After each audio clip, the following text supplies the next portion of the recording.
우리 예수님께서 바리새인과 서기관들에게 말씀하셨습니다. 진리를 알지니 진리가 너희를 자유롭게 하리라 말씀을 하셨습니다. 이 말씀 속에서 우리 예수님이 진리이시며 너희는 나를 알지니 내가 너를 자유롭게 하리라 이 말씀을 전한 것입니다. 이 말씀을 들었던 바리새인과 서기관들이 예수님께 묻습니다. 예수님, 우리는 아브라함의 자손으로서 누구의 종이 된 적이 없습니다. 근데 우리를 자유롭게 하신다는 말씀은 무슨 뜻입니까? 라고 예수님께 묻습니다. 이때 예수님께서 34절에 이렇게 대답하십니다. 다 같이 읽겠습니다. 예수께서 대답하시되 진실로 진실로 너희에게 이르노니 죄를 범하는 자마다 죄의 종이라. 아멘. 너희는 죄를 지었다 말씀하시고, 죄를 지은 사람은 그것으로 끝나지 않습니다. 죄의 종이 되었다. 이제는 죄가 우리를 부려먹고 우리를 통치하고 있다라는 말씀을 하신 것입니다. 이 말씀을 들었던 바리새인과 서기관들은 방금 전에 어떤 일을 벌였습니까? 예수님 앞에 한 여인을 끌고 왔습니다. 현장에서 가늠하다 잡힌 한 여인을 질질 끌고 온 것이죠. 그리고 예수님께 이런 말씀을 전합니다. 율법에 따르면 이 여인을 돌로 치라 하였습니다. 이 바리새인과 서기관들은 지금 이 여인을 살인하겠다는 겁니다. 예수님이 치라 하는 순간에 그들은 돌을 치러 칠 준비를 하고 있었던 것이죠. 살인 말입니다. 또한 이 바리새인과 서기관들은 예수님께 다시 묻습니다. 예수님은 어떻게 하시겠습니까? 라고 시험합니다. 이 내용을 통해서 우리는 한 가지 알아야 되는 게 있어요. 살인과 예수님에 대한 시험이 죄인 줄 알아요. 이건 죄가 아닙니다. 이건 죄의 결과일 뿐이에요. 이 죄의 뿌리, 원천은 따로 있습니다. 우리 예수님께서 말씀하시는 죄란 시기, 다툼, 질투, 살인, 도둑질, 간음 이런 것을 말하는 게 아니에요. 이건 죄의 결과일 뿐입니다. 우리 예수님께서 항상 이건 죄다라고 말하는 것은 어원에 보면, 원문에 보면 하마르티아, 관역에서 벗어났다라는 용어를 항상 사용하십니다. 이 전체 의미는 이렇습니다. 하나님께서 사람을 창조하신 목적에서 벗어났다. 내가 너희를 향한 나의 뜻과 나의 마음에서 너희는 벗어났다. 목표와 목적을 상실하고 벗어났다라는 의미였던 것입니다. 그럼 오늘 본문에 이 바리새인과 서기관들은 도대체 어떤 관역을 벗어난 것일까요? 도대체 이들이 범했던 그 죄는 도대체 무엇이었겠습니까? 네 가지를 오늘 본문 자세히 보면 우리가 바라볼 수가 있습니다. 오늘 본문 전체를 통해서 이 바리새인과 서기관들이 범했던 첫 번째 하마르티아, 이 관역에서 벗어난 것은 자기 자신들의 가능성과 힘을 의지했던 것입니다. 이런 사람들의 특징이 있죠. 자기의 불가능함, 자기의 부족함, 자기의 지혜 없음, 하나님 앞에서 내가 얼마나 전적으로 타락한 존재인가를 그들은 인정하지 않습니다. 이런 사람들은 하나님의 은혜를 구하는 법이 없어요. 말씀에 순종해서 그 예수님 앞에 엎드리는 법이 없습니다. 우리가 알고 있는 모세를 보십시오. 모세가 처음 40년 동안 왕궁에 갑니다. 바로의 공주의 아들로서 살아가게 되죠. 그때 제가 전했던 말씀 기억나십니까? 그 40년 동안 이 모세는 나는 모든 것을 할 수 있다. 나에게는 불가능함이 없다. 왜요? 바로의 공주의 아들이었으니까요. 얼마나 탐나고 얼마나 욕심나는 마음의 당당함입니까? 근데 성경에 보면 그 모세는 이런 마음을 가질 때 그는 살인자로 전락돼 버리고 맙니다. 아니, 하나님께서 그를 도망자로 만들어 버리십니다. 이게 죄였던 거예요. 내가 모든 것을 할 수 있다고, 하나님 없이도 자기 자신의 가능성과 힘을 의지하는 것이 하마르티아 표적에서 벗어난 겁니다. 여러분, 베드로를 아십니까? 다른 사람을 다 부인할지라도 나만큼은 부인하지 않겠습니다. 얼마나 당당합니까? 얼마나 쫄지 않고 얼마나 당당해요. 그러나 그는 다른 제자들은 하지 않았던 예수님을 부인하고 저주하는 짓을 그가 범합니다. 사랑하는 성도 여러분, 나의 힘과 나의 지혜와 모든 능력을 동원하여 우리가 나 자신을 자신 있게 하나님 앞에 자기 자신의 능력을 보이겠다고 생각하는 것, 그것이 바로 죄라는 사실을 잊지 마시기 바랍니다. 그런 사람은 하나님이 버리십니다. 아니, 그런 사람은 하나님을 만날 수가 없어요. 우리 성경이나 아니면 우리 주변에 하나님을 진실되게 만난 사람들의 특징을 보면 자기 자신이 허물어졌던 사람들이 주님을 만납니다. 자기 자신이 얼마나 무기력한 존재임을 질병 앞에서, 또 사업의 망함을 통해서, 가정의 깨어짐을 통해서 하나님 앞에 고백했던 사람들이 예수님을 깊게 만납니다. 또한 오늘 성경에 보면 이 바리새인과 서기관들이 범했던 두 번째 죄가 있습니다. 율법과 절기를 지켜서 자기 자신의 구원과 의에 이르겠다는 그 시도 자체가 하마르티아, 관역에서 벗어난 것입니다. 우리 사랑하는 성도 여러분, 하나님께서 율법과 계명과 절기를 왜 우리에게 주셨을까요? 이거 지키면 구원받는다, 이런 조건으로 주신 게 아니에요. 이 주님의 율법과 계명과 절기는 이미 구원받은 백성들에게 주시는 하나님의 선물이었습니다. 이방인에게 주신 게 아니에요. 이미 구원받은 사람, 이미 홍해를 건넌 사람에게 주시는 하나님의 선물이었던 거예요. 이거 지켜야 된다, 압박감을 주기 위해서 준 게 아니라 이거 지켜야 너의 신분에 어울려라고 하면서 주신 것이죠. 여러분, 저와 여러분은 왜 십계명을 지킵니까? 우리가 이걸 다 지킬 수 없음을 알고 죄인됨을 고백받기 위해서 십계명을 본래 주신 거예요. 또한 두 번째 의미가 있습니다. 우리의 신분이 하나님의 백성, 하나님의 자녀로 바뀌었지 않습니까? 그래서 우리에게 십계명을 주면서 이 옷을 입으라고, 이거 입으면 너한테 어울린다고, 살인하지 않는 것, 거짓말하지 않는 것, 남의 아내를 탐내지 않는 것이 너한테 어울린다고 우리에게 주셨던 의복이었던 것입니다. 만약에 저와 여러분이 율법과 절기를 지켜서 구원 얻을 수 있다면 저와 여러분은 율법을 완벽하게 지켜내셔야 돼요. 한치의 오차도 없이. 그리고 만약 저와 여러분이 율법과 절기를 지켜서 구원받을 수 있다면 구원자의 이름을 가지고 이 땅에 오신 예수님은 오실 필요가 없었던 것입니다. 바로 유대인들의 생각이 그랬어요. 바리새인과 서기관들을 보세요. 나의 행위와 나의 율법을 지킴과 나의 절기를 지킴으로 나의 구원과 의에 이룰 수 있다고 시도했고 생각했던 이 모든 것이 하마르티아, 관역에서 벗어났다. 이게 죄라고 주님께서 말씀하신 거예요.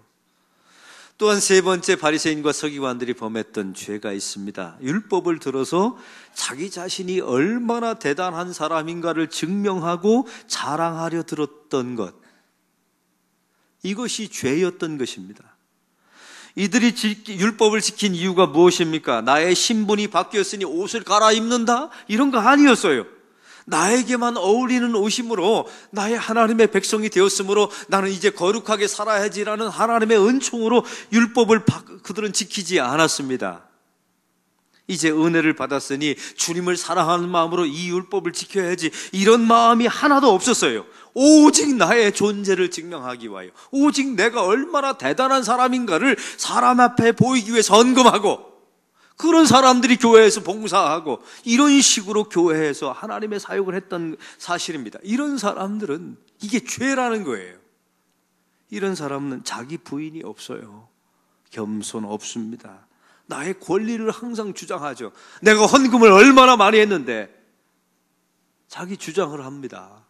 내가 이 교회에서 얼마나 많이 봉사했는데, 이 교회를 내가 어떻게 지었는데, 이러면서 자기를 과시하려 들어요. 이게 죄입니다. 이게 관역에서 벗어난 죄예요. 제가 언젠가 설교한 적이 있습니다. 이동원 목사님의 세미나에서, 목사님, 복음적인 설교가 무엇입니까? 여쭤봤더니 이런 대답을 했습니다. 내가 죄인이라는 사실을, 이 전제로부터 시작되는 설교가 복음적 설교라고요. 이걸 적용해 볼까요? 복음적 사역은 무엇입니까? 여러분 교회 안에서 직분 맡으셨죠. 또 오랜 동안 봉사하셨죠. 교사로 또 성가대원으로 수많은 사역들을 우리가 감당하고 있습니다. 이게 복음적인 사역이 되려면 내가 하나님 앞에 죄인이라는 전제에서부터 시작되는 사역이 복음적 사역이 되고 그 사람에게만 복음의 열매가 나타나게 될 줄로 믿습니다. 여러분, 저는 목회를 하면서 조심해야 될 것은 한 가지를 알고 있습니다. 자기 자신을 드러내고 자랑하고 과시하려는 이 태도를 버려야 된다는 사실을 너무나 잘 알아요. 근데 이게 말은 쉽지만 얼마나 어려운 줄 아십니까? 우리 교회 손님들이 가끔 옵니다. 제 친구들이. 그러면 제가 얼른 모시고 교회 공사장 현장을 자주 가요. 왜요? 예전에는 기도 부탁하느라고 했는데 요즘은 약간 자랑하고 싶은 마음이 있어요. 봐라, 저 사거리에서 우리 교회가 얼마나 크게 지어지나. 교회를 자랑하고 싶은 마음이 있어요. 그런데 그 속에 또 한 가지 마음이 있어요. 이 교회를 담임 목사인 내가 짓는다고. 이런 마음이 있는 순간에 교회는 망해가는 겁니다. 하나님이 지으셨지요. 어디 담임 목사가 지었어요? 내가 돈을 내서 그 교회를 지었나요? 아니요. 하나님이 나에게 물질을 허락하셨지요. 바로 이것이 타겟에서, 관역에서 벗어났다는 의미입니다. 어떻게든 자기 자신을 드러내는 마음, 자기 자신을 자랑하고 존재를 과시하려는 마음, 이런 사람들에게는 예수란 없는 거예요. 아무리 이 땅에 아기 예수님이 오셔도 그분이 드러날 자리는 없는 것입니다. 또한 네 번째, 이 바리새인과 서기관들이 지었던 죄가 있습니다. 자기 자신들보다 죄 있어 보이는 간음한 여인을 정죄하여서 자기 자신을 돋보이게 만들려는 시도 말입니다. 또 한 가지 죄가 있죠. 이 바리새인과 서기관들을 어둠이라고 몰아붙이는 예수님을 살해하려 들였던 마음 말이죠. 사랑하는 성도 여러분, 이 내용 이해가 되지 않습니까? 자기 자신을 드러내고 자랑하려고 했는데 안 되니까 이 죄 있어 보이는 간음한 여인을 몰아제끼는 겁니다. 이 여인을 정죄하는 건 말이에요. 자기 자신의 옳음과 바름을 증명하려고 죄 있어 보이는 사람을 정죄하고 깎아내리는 것, 바로 이것이 하마르티아, 죄입니다. 이게 관역에서 벗어난 거예요. 여러분, 이 네 가지 문제를 보십시오. 죄란 무엇입니까? 자기 자신의 가능성과 무한함을 자신하는 것입니다. 죄란 무엇입니까? 절기와 율법을 지켜서 자기 구원과 의를 이루겠다는 시도입니다. 죄란 무엇입니까? 율법을 들어 자기의 능력과 자기의 자랑을 얼마나 대단한 것인가를 존재 증명하려고 하는 그 시도가 죄였던 거예요. 죄란 무엇입니까? 자기 자신의 의로움을 드러내려고 죄 있어 보이는 사람의 죄를 정죄함으로 자기 자신의 존재를 과시하려는 것, 이게 바로 죄였던 것입니다. 이런 사람들이 살인을 저지르게 되고 이런 사람들이 예수님을 시험하게 된다는 사실을 잊지 마세요.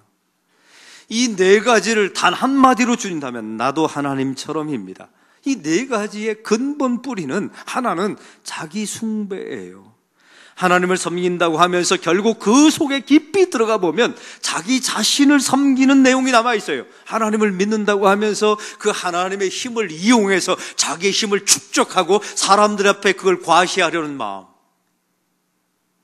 이게 성경은 죄라고 말합니다. 이 모든 것을 성경은 단 한마디로 그게 자기 숭배라고, 하나님을 섬기는 것이 아니라 자기 자신을 섬기는 거라고 말합니다. 여러분, 가정의 문제도 마찬가지입니다. 부부간에 갈등이 있고 여러 가지 문제가 있죠. 이혼 직전에 가기도 하고 어떤 때는 다툼도 있기도 합니다. 그 모든 문제를 상대방의 배우자로 몰아간다고요? 아니요. 그 안에 깊이 들어가면 남편은 자기 자신을 하나님으로 섬기고 아내는 자기 자신을 하나님으로 섬겼던 이 자기 숭배가 숨겨져 있는 거예요. 교회 안에 수많은 문제도 마찬가지입니다.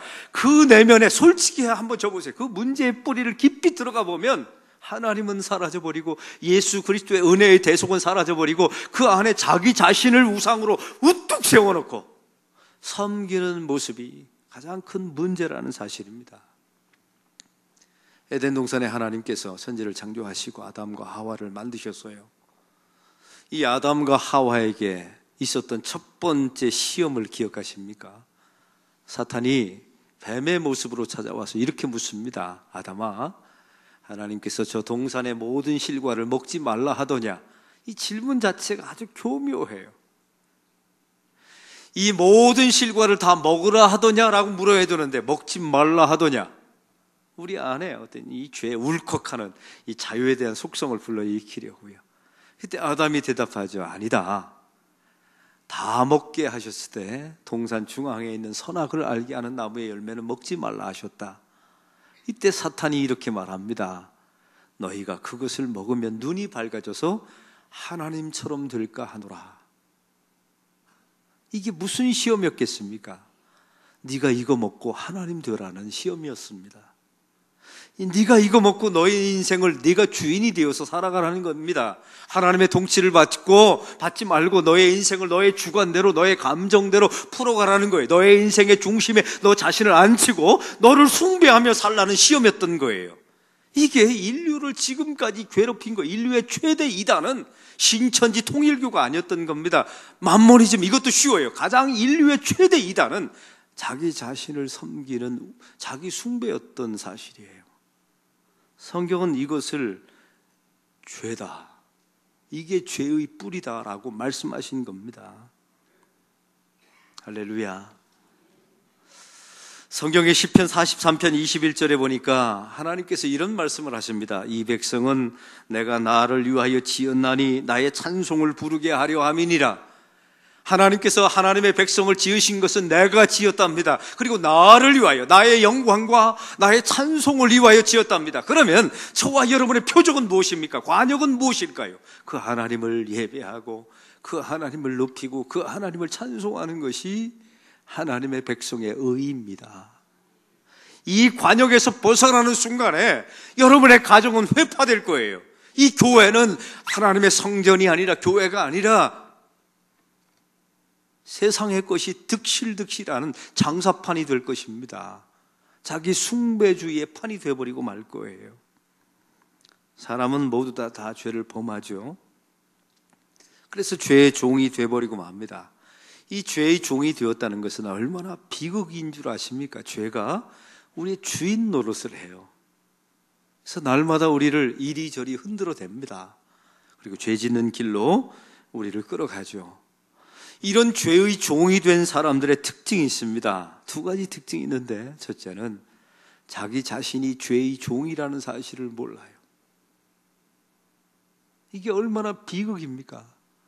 날마다 하나님 앞에 죄를 짓는데 내가 죄의 종이라는 사실을 몰라요.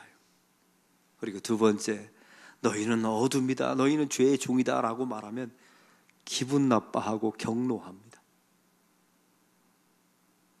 이게 바리새인과 서기관들의 모습이었지 않습니까? 이게 얼마나 비극입니까? 그러면 누가 우리를 이런 죄로부터, 하마르티아 표적에서 벗어난 이런 죄로부터 누가 우리를 구원해내시겠습니까? 오늘 성경의 36절은 이렇게 말합니다. 다 같이 읽겠습니다. 그러므로 아들이 너희를 자유롭게 하면 너희가 참으로 자유로우니라. 아멘. 예수님만이, 그의 아들만이 우리를 자유롭게 할 수 있다는 것입니다. 마태복음 1장 21절에 성경은 이렇게 말합니다. 너가 아들을 낳으리니 그 이름을 예수라 하라. 이는 그가 자기 백성을 그들의 죄에서 구원할 자이심이라. 우리 예수님께서 이 땅에 오신 것은 우리의 배를 불리기 위해서 오신 게 아니에요. 우리 예수님께서는 이 땅에 우리의 질병 하나 고치자고 오신 분이 아닙니다. 우리 예수님은 이 땅에 우리를 죄로부터 구원하기 위해서 이 땅에 오신 분이라고 분명히 말씀하고 있어요. 그러면 어떻게 우리 예수님은 우리를 죄로부터 구원하실까요? 오늘 28절은 이렇게 말합니다. 앞절입니다. 28절을 읽겠습니다. 이에 예수께서 이르시되 너희가 인자를 든 후에, 한번 따라해 봅시다. 인자를 든 후에, 인자를 든 후에. 이게 원문 헬라어에 보면 든다라는 말이 휩소라고 나와 있습니다. 높이 들어 올리다. 십자가에 하나님의 아들이 높이 들어 올리다. 십자가를 지는 것을 통하여 우리의 죄를 대속한다는 의미였던 것입니다. 진짜 하나님의 백성들은 누구입니까? 이 십자가에 높이 달린 예수님을 믿고 그분을 나의 구주로 영접하고 당신만이 나의 죄를 해결할 수 있습니다 라고 고백하는 사람들이 진짜 하나님의 백성입니다. 이 하나님의 백성들은 바로 죄로부터 자유해집니다.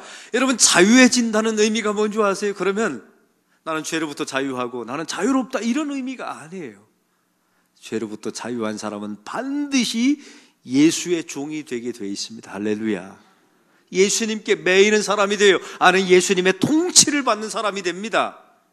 여러분, 예수님의 종이 된다는 의미는 사실은 인생은 회색지대가 없어요. 둘 중에 하나인 겁니다. 죄의 종이 되든지 예수의 종이 되든지. 여러분이 저와 여러분이 예수의 종이 아니면 여러분은 죄의 종인 거예요. 죄의 종에서 자유하게 되고 예수님을 우리 구주 나의 하나님으로 영접하면 우리는 예수의 종이 되는 겁니다. 예수님이 우리를 통치하세요. 이 예수의 종이 된 사람에게 나타난 하나님의 사람의 삶의 표징이 있습니다. 이제는 나의 기쁨을 위해서, 나의 만족을 위해서 살지 않아요. 예수님의 기쁨을 위해서 살아가게 됩니다. 왜냐하면 우리는 예수님의 종이니까요. 이게 자기 인생의 자유한 사람의 대표적인 특징이에요. 혹시 여러분 요즘 살아가면서 가정에 여러 가지 문제가 있지 않습니까? 그때 예수님이시라면 이 문제를 어떻게 풀어갈까 생각했다면 여러분 자유자예요. 여러분, 모든 문제가 있을 때 예수님을 기쁘게 하기 위해서 여러분이 선택하신 문제가 있다면 여러분은 그리스도 안에서 자유자입니다. 제가 소망교회에 있을 때 유명한 디자이너가 있었습니다. 이름만 대면 다 아는 유명한 디자이너예요. 자기 패션쇼에 초청하셔서 제가 가봤습니다. 이렇게 워킹하는 것을 가까이서 봤는데, 야, 진짜 그 모델들이 얼마나 늘씬하고 키가 큰지 정말 부럽더라고요. 그래서 제가 물어봤습니다. 모델이 되기 위한 조건이 무엇입니까? 했더니 디자이너가 기가 막힌 말을 했어요. 자기 자신을 죽이고 옷을 돋보이게 만들 수 있는 능력이 있는 사람입니다. 이 대목에 은혜가 없는 것 같아요. 저는 되게 은혜를 받았어요. 자기 자신을 죽이고 옷을 돋보이게 만들 수 있는 사람이라는 거예요.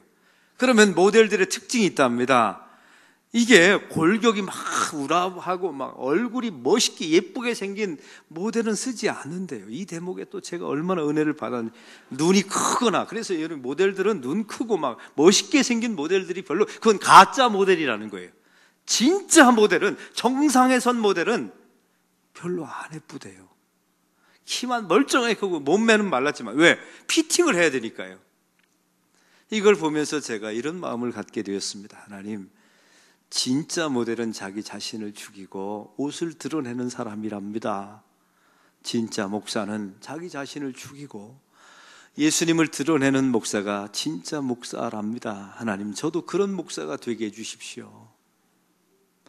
이렇게 기도했던 적이 있어요. 이게 진짜 성도라는 사실입니다. 사랑하는 성도 여러분, 어떤 사람들은 자기가 가난 속에 있는 분들이 너무 많아요. 우리 교인들 가운데. 그러면 이 가난에서 벗어나면 자기가 자유한 자가 될 거라고 생각해요. 아니요. 여러분, 제가 부유한 사람들을 많이 만나봤잖아요. 그 가운데 자유한 사람 별로 못 봤어요. 우리가 부유하게 되어서 물질을 갖게 되면 자유하게 되는 게 아니에요. 또 하나의 속박일 수도 있어요. 부유하기 때문에 간음하고, 부유하기 때문에 사고치고, 부유하기 때문에 죄 짓는 사람이 얼마나 많은데요. 그런 사람들은 다 범죄한 사람들이에요. 오히려 안 됐죠. 너무 불행이죠. 건강하기 때문에 죄 짓고, 건강하기 때문에 더 세속적인 사람들이 있단 말이죠. 여러분, 그래서 가난 속에 있는 사람들은 이 가난을 벗어나는 자유를 추구하기 전에, 기도하기 전에 먼저 기도해야 될 게 있어요. 이 가난 속에서 하나님을 기쁘게 해 하는 삶이 되게 달라고 기도하시기 바랍니다. 2달 전에 저한테 타 교인이 500만 원을 저에게 전달을 했습니다. 알라교회가 교회를 짓는다는데 써달라고 다른 교회 다니는, 대형 교회 다니는 권사님 한 분이 보내셨어요. 제 설교를 극동방송을 열심히 듣는 분이랍니다. 제가 전화해서 왜 우리 교인도 아닌데 건축원금 500만 원을 보내셨습니까? 했더니 요즘 교회를 짓다가 부도나는 경우가 많이 있는데 목사님 교회가 힘들어지면 목사님 설교를 못 듣게 될까 봐 그래서 헌금을 보냈다는 거예요. 너무 이쁜 생각이죠. 목돈이 생겼는데 여러분, 돈이 많다고 해서 하나님 앞에 드리는 게 아니에요. 우리 교인들도 안 하는 헌금을, 건축 헌금을, 그 외부 교인이 그 헌금을 드렸을 때 무슨 마음이 들었을까요? 어떻게 헌금하시게 되었습니까? 했더니 목돈이 갑자기 생겼는데 이걸 하나님이 기쁘시게 하는 일에 어떻게 쓰여지게 해둘까? 그때 제가 떠올랐답니다. 우리 안락교회가. 그래서 보내왔다는 거예요. 얼마 전에, 한 달 전에 또한 우리 새벽 기도에 나오는 타교회 권사님이 계세요. 말씀은 받아먹는데 미안해서 교회 건축 헌금을 하고 싶다고 갑자기 목돈 100만 원이 생겼다고 그 헌금 100만 원을 저한테 전달해 왔습니다. 그분이 어려운 가운데서도 왜 그 돈을 드렸을까요? 우리 교인도 안 하는데. 그 목돈이 생겼을 때 하나님, 이것을 하나님이 기쁘시게 하는 일에 쓰여지기를 원합니다. 이런 마음으로 드렸다고 저한테 전해왔어요. 여러분, 이게 자유자 아닙니까? 누가 하라고 해서 하는 것은 노예입니다. 그러나 그 마음속에 하나님을 기쁘시게 하는 일이 무엇일까 고민하다가 그 물질이 쓰여지게 되면 그분은 가난할지라도, 제가 보니까 가난해 보여요. 근데 그분은 가난해서 이미 자유한 분이십니다. 여러분, 질병 속에 있는 분들이 계십니까? 내게 건강을 주시면 일하겠다고요? 어림도 없어요. 그래서 건강 주셔서 일한 사람을 저는 본 적이 없어요. 질병 속에서 하나님을 기쁘시게 하는 사람이 나중에 치유돼도 하나님의 일을 하더라고요. 우리 교회 배경배 집사님이 계세요. 몇 달 전에 3층 높이에서 일하시다가 추락하셨어요. 다리가 26조각인가 산산조각이 났습니다. 이걸 다 끼워 맞추고 울산에서 투병 생활을 하셨어요. 제가 울산까지 갔는데, 목사님 바쁘신데 뭘 여기까지 오셨습니까? 근데 제가 기가 막힌 게, 그분이 자기 병원에 자기와 똑같이 다리가 부러져서 온 청년을 전도하셨더라고요. 2주 전에 우리 교회 등록을 시켰어요. 여러분, 자기 질병 치유하기도 바쁜데 거기서 왜 그 일을 했을까요? 그 질병 속에서 낫게 해주십시오가 아니라 그 질병 속에서 하나님을 기쁘시게 하는 일이 무엇일까 고백하다가 전도한 사역이라고 믿습니다. 이 사람이 자유자입니다. 질병에서 놓여진다고 자유자가 되는 게 아니에요. 그 노임받아서, 질병에서 노임받아서 죄 짓는 사람들이 얼마나 많은데요. 새벽기도 나오다가 치유되면 안 나오고, 질병 속에서 기도하다가 건강 주시니까 다 믿음 팽개쳐버린 사람들이 얼마나 많습니까? 그 사람은 다시 죄에 속박당하는 거예요. 우리 교회는 대표 순장을 매년 뽑습니다. 권사님들어 대표 순장님 해달라고 부탁을 하면 대부분이 많이 거절을 하세요. 왜냐하면 직장들을 많이 다니십니다. 이해는 돼요. 그래서 선택할 분이 별로 없었어요. 그래서 이번에 피택 받으신 집사님들에게 대표 순장을 부탁드렸습니다. 한 집사님에게 전화를 드렸더니 이분이 몸이 굉장히 아프신 분이에요. 집사님, 피택 권사님, 그래도 시무 권사님들이 할 분이 없답니다. 권사님이, 피택 집사님이 좀 대표 순장님 좀 해주십시오 라고 부탁을 드렸더니 이분이 이런 말씀을 하시는 거예요. 목사님이 누구보다도 내 몸의 상태를 아시지 않습니까? 제가 하나님의 일을 하다가 쓰러지고 넘어지고 하면 이게 덕이 안 된다는 것 목사님이 잘 아시지 않습니까?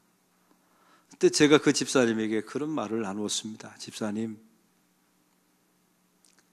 지금이 집사님이 제일 건강이 좋을 때일 수도 있습니다. 저는 제가 그런 교인들을 만나면 집사님 일하면 반드시 나을 것입니다. 저는 이런 말은 못하겠더라고요. 그건 하나님의 영역이잖아요. 하나님의 영역이지 않습니까? 집사님의 생애 가운데 지금이 가장 건강할 수 있습니다. 이 건강한 시간을 주님을 위해서 쓰십시오. 이분이 예라고 대답했어요. 그 대신 제가 그분에게 약속했습니다. 하나님, 집사님, 제가 당신을 위해서 새벽마다 당신을 위해서 단 하루도 2년 동안 단 하루도 빼놓지 않고 당신을 위해서 중보기도 하겠습니다.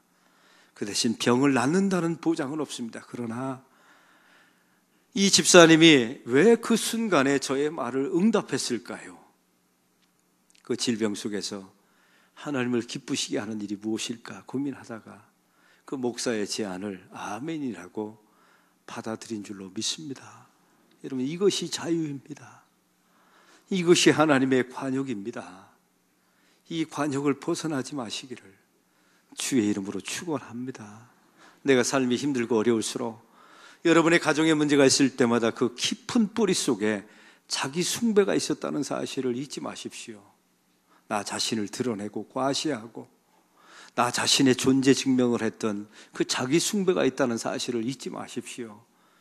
우리 예수님께서 높이 들리어 십자가에서 죽으신 나 스스로 해결할 수 없는 그 죄를 십자가에서 죽으시고 이 땅에 사람의 아들로 오셔서 해결하셨음을 믿으십시오. 그 다음에 저와 여러분은 예수의 종이 될 것입니다. 그 예수님께서 질병 속에 있는 저와 여러분, 가난 속에 있는 여러분, 여러 가지 문제 속에 있는 여러분을 진짜 자유자로, 그 고난 속에서 감사할 수 있다면 자유자 아닙니까? 그 고난 속에서 찬송할 수 있다면 그게 자유자 아닐까요? 그 가난 속에서 하나님 앞에 건축헌금 드릴 수 있다는 것도 자유자 아닙니까? 그 다리가 부러진 가운데서도 타인을 향한 복음을 증거하는 것 자유자 아닐까요? 이런 진짜 자유가, 복음의 자유가 여러분 안에 있기를 주의 이름으로 축원합니다. 하나님 아버지, 오늘 말씀을 통하여 진리가 예수님이 너희를 자유케 할 것이다, 내가 이 일을 위해서 십자가에 높이 들렸고 나를 믿는 자는 자유자가 될 것이라는 말씀 주심을 감사합니다. 하나님, 우리 자신이 깊이 바라보건대 자기 숭배주의자였음을 잊지 말게 하시고 주님 앞에 엎드려 물질에 대하여, 질병에 대하여 자유자로 서는 하나님의 백성들이 되게 하옵소서. 예수 그리스도의 이름으로 기도하옵나이다. 아멘. 우리 다 같이 일어나셔서